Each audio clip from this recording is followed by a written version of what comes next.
সচিনের রেকর্ড ভাঙলেন সুদর্শন। সাইয়ের সুদর্শন চক্রে নাক কাটল চেন্নাইয়ের। শুক্রবার সবরমতীর তীরে যে এমন অকাল দিওয়ালি আয়োজন করা হবে সেটা বোধহয় কেউ কল্পনা করতে পারেনি। সৌজন্যে এক তরুণ ভারতীয় ব্যাটার, নাম বি সাই সুদর্শন, চেন্নাই সুপার কিংসের বিরুদ্ধে বিধ্বংসী শতরান করার পাশাপাশি ইন্ডিয়ান প্রিমিয়ার লিগে ভারতীয় ব্যাটারদের মধ্যে দ্রুততম 1000 রান করলেন তিনি। ইতিপূর্বে এই রেকর্ডটি সচিন তেন্ডুলকর এবং ঋতুরাজ গাইকোয়াড়ের কাছে যুগ্মভাবে ছিল। তারা দুজনেই 31 ইনিংসে এই কৃতিত্ব অর্জন করেছিলেন, কিন্তু গুজরাট টাইটান্সের এই বাঁহাতি ব্যাটার সেই রেকর্ড কার্যত ফু দিয়েই উড়িয়ে দিলেন। তিনি 25 ইনিংসে এই নজির কায়েম করলেন, সেই সঙ্গে আহমেদাবাদের নরেন্দ্র মোদী স্টেডিয়ামে কার্যত গর্জন করতে শুরু করলেন।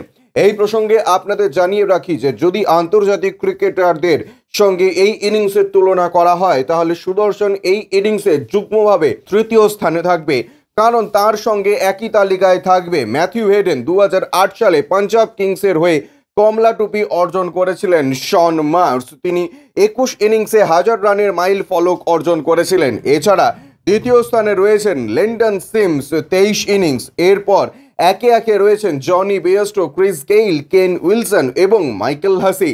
তারা যথাক্রমে 27, 27, 28 এবং 30 ইনিংসে এই রেকর্ড কায়েম করেছিলেন। এই প্রসঙ্গে আপনাদের জানিয়ে রাখি 2023 আইপিএল টুর্নামেন্টে অল্পের জন্য চেন্নাই সুপার কিংসের বিরুদ্ধে 100 রান হাতছাড়া করেছিলেন সাই সুদর্শন। তিনি 96 রানে আউট হয়ে প্যাভিলিয়নে ফিরে যান, কিন্তু শুক্রবার 10ই মে সেই সুযোগ আর তিনি হাতছাড়া করেননি।